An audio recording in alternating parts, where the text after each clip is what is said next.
Welcome into episode 93 of the Godly Young Men podcast. Today is a bit of a retread in some ways of things that we've discussed overall, but this really was inspired by an article that I sent Will from a guy that we have covered another thing on his podcast, Aaron Wren, or on this podcast, I think the 10 healthy pillars of masculine, or 10 pillars of healthy masculinity. There you go. You go. Well, he sent another one, and we did not steal from him this time, but we decided, It inspired us. It inspired us. We're going to do our own list of 5 ways that young men can destroy their lives, and he took it like pretty big. Go to or like get involved with drugs, crime, and drugs, and it's like, okay, we're going to assume.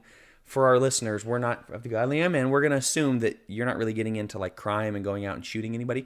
So yeah, you can really ruin your life if you're going to go out and steal from a convenience store. That one's kind of up front. I'm going to tell you, I don't think we're going to cover that one in detail, but it still inspired what I think is a pretty good list. Well, yeah, because you think about all the different ways that you can just kind of, it might sound dramatic, like, oh, destroy your life.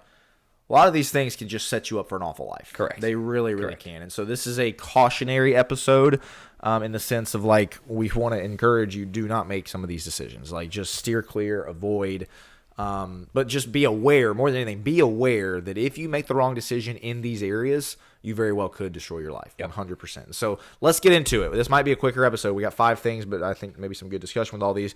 The first one on here, poor decisions with girls. Poor decisions with girls can absolutely destroy your life. And there's a lot of different elements. We thought about kind of breaking it out into specific things, but then we would have more than 5. And so it's just like, let's just group all this under one heading of poor decisions with girls. The first one, and this was actually on Aaron Wren's list. He put just getting a girl pregnant, out of wedlock. Just simply sleeping around before marriage can absolutely destroy your life. And, there's a lot of people that are like, man, is that really that big of a deal? And obviously every Netflix show ever now kind of glorifies that and paints that as normal. I'm like, oh yeah, everybody kind of sleeps around. It's like that Joe, let's do this. Talk about why that can destroy your life for a young man. Multiple reasons. Yes, sleeping around, first off, if you are unprotected, which don't do it anyway. Don't protected or not protection, it's not good. Right. If you do unprotected, pregnancy, STDs, things like that, very serious. Even if you're doing it protected or whatever you want to say, you're bonding with each one. Oxytocin's released. You're bonding yourself to each of these girls that you're not going to end up with. So by the time you get to your marriage, you are damaged goods to a certain degree. You look at it and it's, kind of the Matt Chandler, Jesus wants the rose. Like, yeah, Jesus, it's not going to necessarily affect your eternal salvation if you repent from those things. There are real world consequences. Correct. You're not saved from the consequences of in this day and age of now. And I've worked with clients where literally they have a very difficult time of getting somebody in their past out of their mind when they're having sex with their spouse. And they love their spouse and they're devoted and they care about their spouse. But sometimes that takes place where it's like, well, we just had sexual chemistry in this particular person. Don't do that. Don't put anybody else in your mind. Anybody else in your past that does not belong there, that doesn't need to be there. If you save yourself for marriage, you only got one person to compare against, right? And the comparison game gets a lot easier when it's just you and your spouse. Well, in the pregnancy thing, one thing he did bring up in the article is like there are guys that have a lot of talent, lots of hopes and dreams, could get into any school they want, and get a girl pregnant, and all that kind of goes up in smoke. And that's just, if you just don't make the decision, you can really save yourself a lot of heartache. And again, even if you don't get anybody pregnant, I'm glad Joe brought that up of like all the mental connections, the oxytocin, all those things, just sleeping around before marriage absolutely can destroy your life. But let's get into the other side of this, Joe, which we thought about making this, specifically this one, we thought about this one is enormous. Doing 6 ways because this is that important. So you're the one that put it on here, so I'll let you do it. Marrying the wrong girl can absolutely destroy your life. Marrying the wrong girl can absolutely destroy your life. Even if you stay pure and you don't sleep around and you marry somebody, if it's the wrong girl, it can 100% destroy your life for several reasons, Joe. And I'm curious to hear what context you would provide here. First and foremost, because you're going to most likely have children with this individual.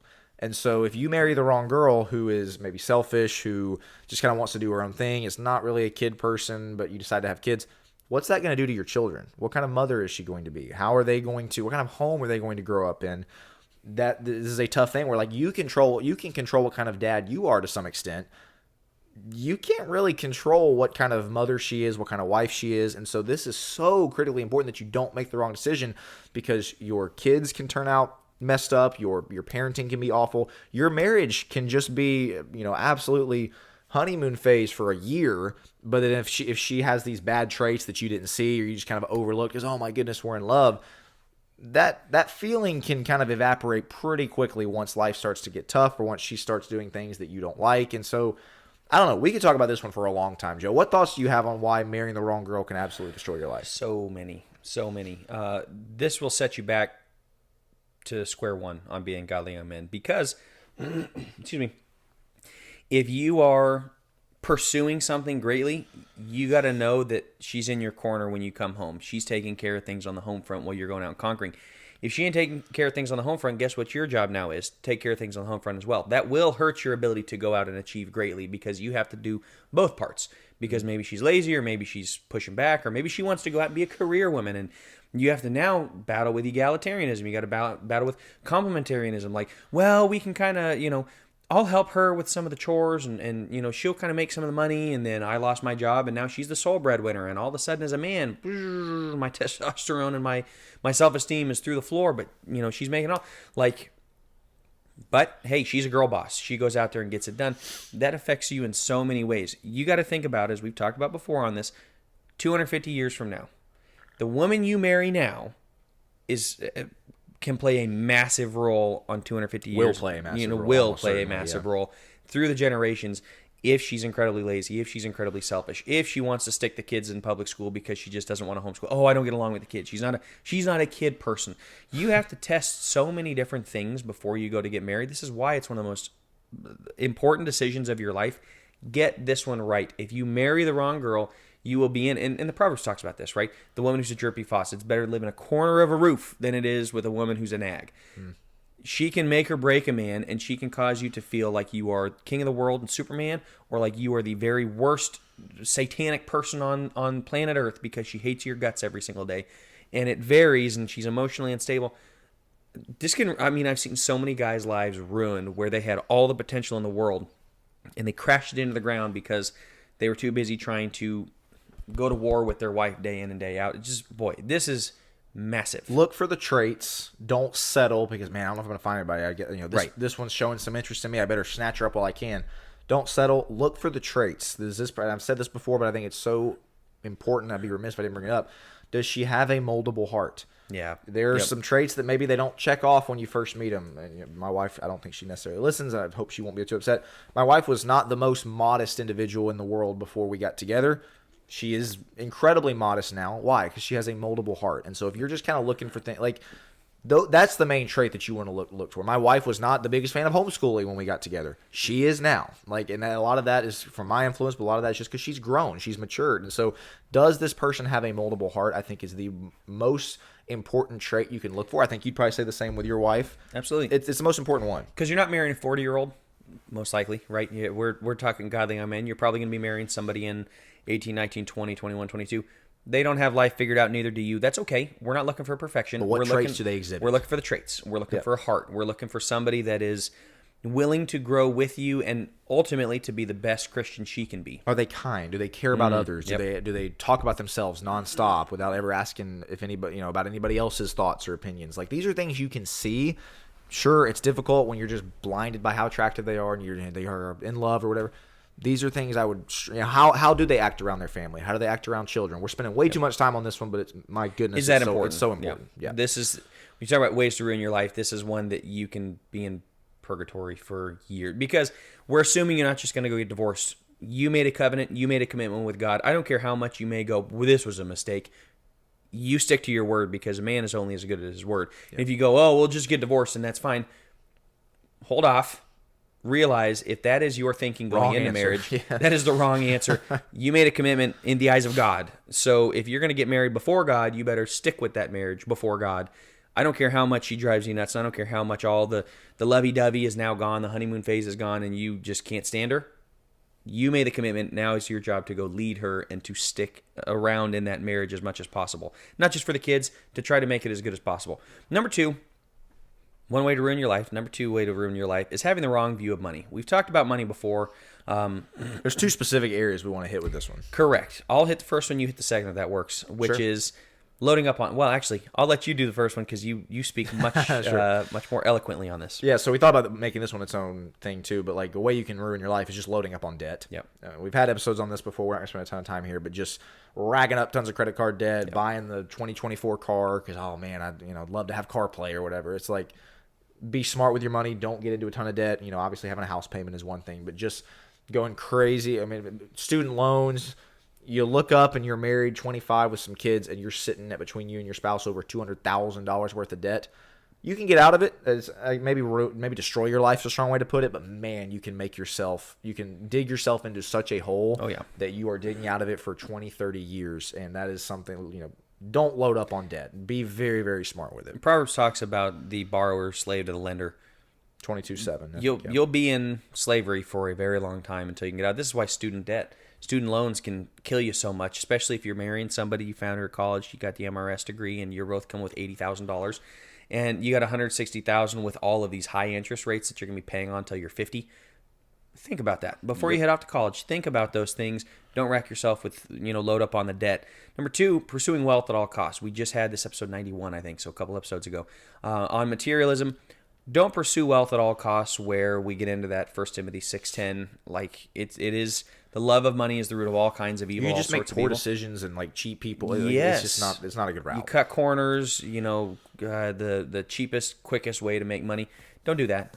Be diligent in the work that you do. Don't pursue wealth at all costs. Go ahead and get us to number 3. Yeah, so poor decisions with girls, you can destroy your life or ruin your life. Having the wrong view of money can. Number 3, falling victim to vice. Falling victim to, goodness, there's a lot of these on here. Pretty obviously, pornography is a huge one. You can absolutely, should probably let Joe talk about this one since that's what he deals with a whole lot more with his therapy world.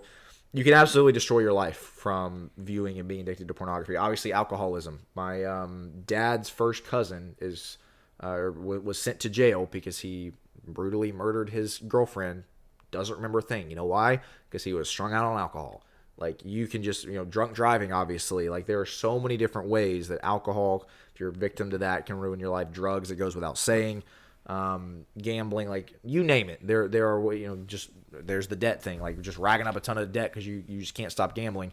You can very quickly destroy your life. Maybe arguably more than the money thing. You definitely can with any of these vices, so to speak. We talked about being strong in the last episode, being in control of ourselves. And vices are the exact opposite, and I think it's very easy for us young men to fall into these things and think, well, we're young, we'll get out of it. And I see a lot of people, specifically with pornography, like that's a young man's thing. Except for the fact that currently I have 2 clients in their 70s who are addicted to porn, and one in his 60s who is addicted to porn and getting out of it. We think this is a young man's game. It's not. It sticks with you for life, and these guys are testaments to, this has ruined my life. I made certain decisions based off of this that I should have never made. They got all sorts of issues. Alcohol, obviously, is one of those. We all know people that have gotten into alcoholism. Maybe it doesn't get that drastic. That's very, very drastic, but that's very possible as well. I mean, those type of things where drunk driving accidents, I got lots of alcoholism on both sides of my family that go back, and that can really ruin somebody's life. And if it doesn't ruin your, it's easy to go, well, it's my life to ruin. Ruins everybody else's life around you as well. This is something that can destroy your wife, your kids, the generations down the line, the people at church. And you got to consider your reputation as well. And vices will absolutely take a baseball bat to your reputations when those things come out. And all of a sudden, it's like, I didn't know that he was addicted to painkillers all this time. It's easy to get there. Easy to have a surgery and get addicted to painkillers, and we're kind of running from the problems of life. That's really what vices are. We're running from the problems of life. And the other thing that I was going to add to falling victim of the vice, one of those for a young man is constantly being rebellious. You rebel against your parents. You rebel against all authority figures. And so much of vice is this of, well, they can't tell me what to do. They can't tell me not to go smoke weed. They can't tell me not to, just take the sip of alcohol. Like, I'm sick of being told what to do all the time. My parents always kind of come down on me. Pump the brakes. You're 14. You're 16. You're 18 years old. Like, you've got a lot to learn in life, and it's easy to make this a vice for young men is to always run in the opposite direction of the authority structure in place and to be rebellious.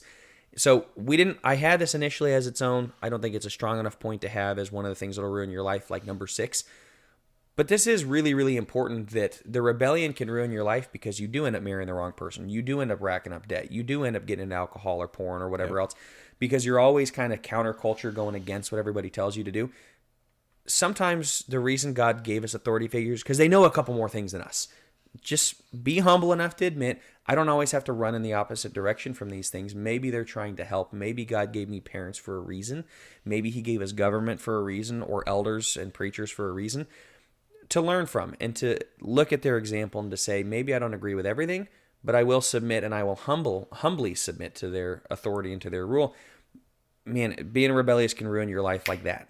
I think it's a really good addition. Number 4, ways you can ruin your life: hanging out with the wrong people, hanging out with the wrong friends.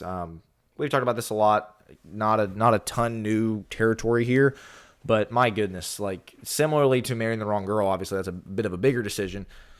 You can be in the wrong place at the wrong time because of the people that you're with, and your life can go up in smoke. Oh, yeah. You can go up in flames. Like you can, especially even when you're young, when you're 15, 16, hanging out with people who just don't make good decisions, or maybe when you're older and you got maybe some shady people that you work with or whatever. Like just don't hang out with the wrong people. I said it, I think 1, maybe 2 episodes ago, you are going to mirror the people you hang out with. You're going to mirror the people that you associate with and spend a lot of time with. And so make sure that you're intentional with that, as we've said time and time again.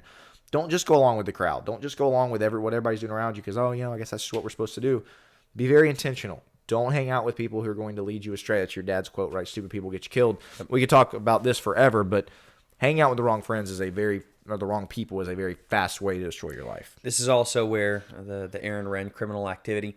How many people commit crimes alone without being pushed by gangs, without being pushed by somebody else in the getaway car? Most of the time, the crimes that you're going to get where they're all drunk and they're standing around doing stupid stuff and break in, most of the time it takes place around really bad influences. Yep. And you see a young kid, he's a Christian kid, he's a good kid, and he gets in with the wrong crowd, and all of a sudden he's got to impress, and he's got to be somebody that he's not, and he kind of becomes a chameleon and becomes the bad kid with them. And next thing you know, maybe there is criminal activity, and it all started because he's hanging out with knuckleheads. He wanted to be cool. He wanted to be part of the crowd.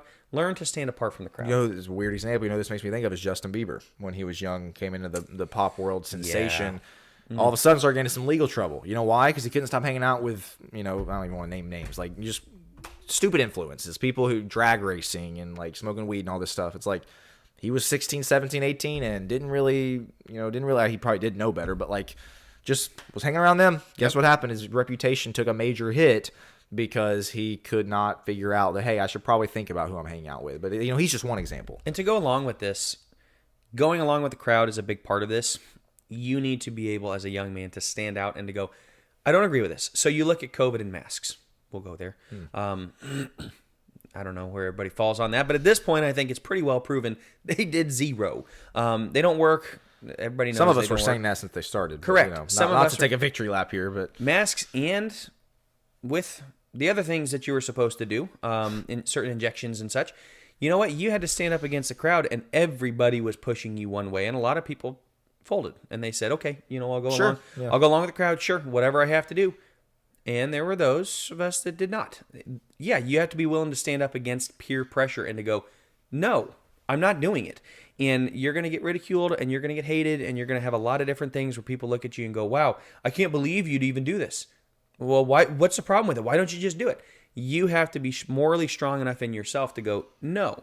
And you have to have a strong enough sense of self to be willing to call it out and to stand away from the crowd for a second with all your wrong friends when they decide they're going to go get drunk and go driving back roads because, tell you what, four-wheeling's the coolest thing ever, and they're all putting back some brewskis, and next thing you know, they roll a truck. This happened to a young man at a church that I grew up at where he went out with his friends, rolled a truck, and he ended up dying. Got thrown. It wasn't wearing a seatbelt. They were doing things that they should not have done.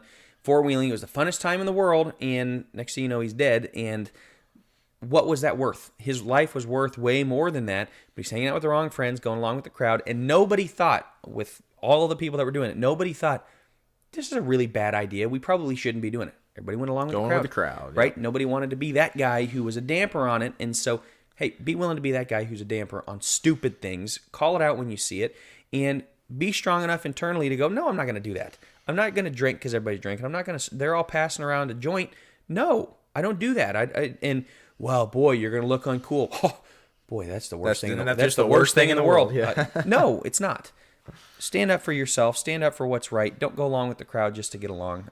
That will ruin your life very quickly if you're not strong enough to stand up to the crowd. So number 5, as we're already at our last one here, is a little bit different than the other 4. The other 4 I would say are drastic. These are just big things that you just cannot do. Vices, marrying the wrong person, loading up on debt, the one you talked about, hanging out with the wrong people. This 5th one might seem like a little bit more subtle, a little bit less serious, I guess you could say. And that is not taking yourself seriously. Subtle's a good term. Yeah. I mean, you say, wow, Will, I mean, that's, I'd rather do that than, maybe some of the other stuff. And okay, sure, maybe if you're ranking them, this is maybe the least important thing you might say. But these are people who, they kind of always do the bare minimum in life. These are people who, they don't take their schoolwork seriously. They don't take their job seriously. They don't take themselves seriously. They're just kind of floating along through life and, kind of doing their own thing. And there's just not a lot of purpose to their life. There's not a lot of, I don't know, just serious investment into really anything. They just don't take themselves seriously. And again, if you're ranking it, this is probably the least important one. But this can ruin your life in the sense of, like, what are you living for? What are you striving for? What are you pushing for? Nothing, because you're just kind of floating along through the life. It's insidious. This is something that is very nuanced, that is under the surface.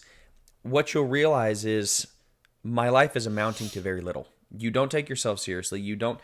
So what we're talking about, not taking your school, your studies, not taking your job seriously. This is a quality of life issue. Will it destroy your life in terms of it all blows up in your face? No, but what you'll do is you'll wake up one day in a decade and go, what have I done the last 10 years? What is my life? Who am I? What have I done? What have I accomplished? And yeah, well, let's see. I took the easy way. I did the bare minimum.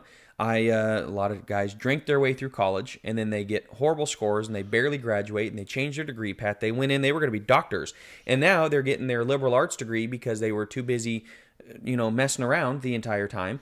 And so they scrambled at the last second, spent a 5th year in college for literally no purpose because they didn't take themselves seriously. They had no vision as to where they were going to go.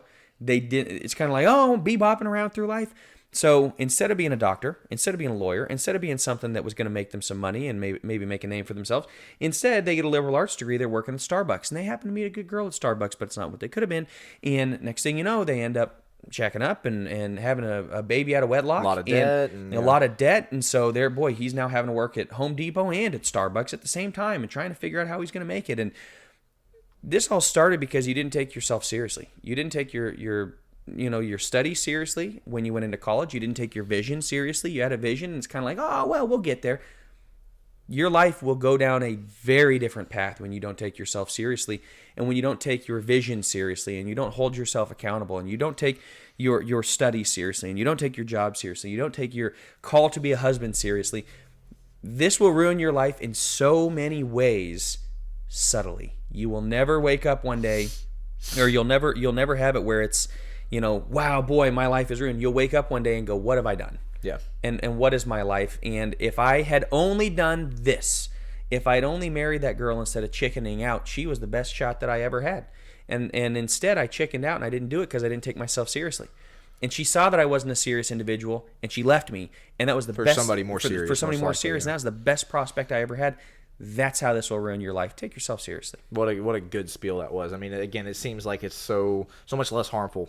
It's still it's an incredibly dangerous way that you can ruin your life.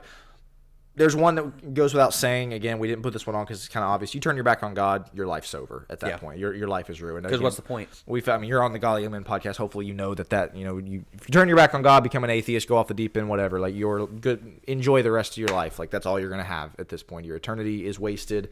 Your purpose is gone. Like, goes without saying that if you turn your back on God, it will ruin your life. But some of these other things, you're probably going to be like, okay, well, I'm never going to turn my back on God. You still very easily could fall victim to these things. So that's why we put these on the list. Maybe a bit of a downer episode, you might say. It's a cautionary episode. Correct. Once again, as I said at the start, in the sense of make sure that you are aware that you can very easily fall into these things, specifically the friend one, specifically marrying the wrong person. Don't do those things. Let me say this. Scripture speaks to every single one of these. God wants us to have a good life. Oh, for sure. He wants us to live the good life. Eternal life is quality, not just quantity, right? It's a quality of life that we have now. Turn your back on God, you give up quality and quantity. We want you to live a quality life. We're called as godly young men to live a quality life. God is not some fuddy-duddy who's telling us, well, don't do these things. We're not telling you don't do these things because otherwise we're saying pursue greatness, strive for greatness in every way. These things will stop you from striving for greatness. On the other side of this is a very positive world. But I'll tell you what, oh my goodness, such a great you point. can lose the positive world like that because of these. That's what we're saying is God's calling us to something better. The life that is defined by these things is the worst type of life out there. Right. I'm so glad you brought that up. Like the life where you've married the right girl, you got a great family, you're not in a bunch of debt, you can enjoy your money. You take yourself seriously. You don't have any vices. You enjoy nicer things like being outside, playing golf, whatever. You hang out with you have really good friends. Good people. Yep. Yeah, you take yourself seriously, have good purpose with your life. Talk about the best life. Like, why incredible. shouldn't we strive for that? But, right. you know, all these things that we talk about that might be more fun in the moment or, you know, man, that sounds like the good life. It's the worst life imaginable. And so, yeah, I'm glad you said that. Like, it's not a downer episode in the sense of, like, the life that we and God and God's word wants to push you towards, which is the opposite of all these things, is the best life here on earth that you can possibly have. So, very good point. I mean, I think that's so demonstrative for us in this episode is making sure that you understand it's not a matter of, well, do this, don't do this, because, you know, God wants to make all the rules. God knows what the best kind of life is for us, and it's the one that, again, runs away from all these. That's right. So that's all I've got. That's a great wrap. That's a great wrap there. We'll stop right there. Episode 93, getting closer and closer to episode 100. Thank you for being there with us, whether it's your first listen or whether you're 10 episodes in or whether you've been with us. I wonder if anybody has listened to every single episode. If you listen to this episode and you have listened, you are 93 for 93. Let us know in the comments. That's right. That you'll be the first person who, you know, once we get the t-shirts finished that we still have not done yet, you'll be the first person that gets one. There you go. But thank you very much for listening and paying attention, whether it be on YouTube or your favorite podcast app. We will be back next week for episode 94 of the Godly Young Men podcast.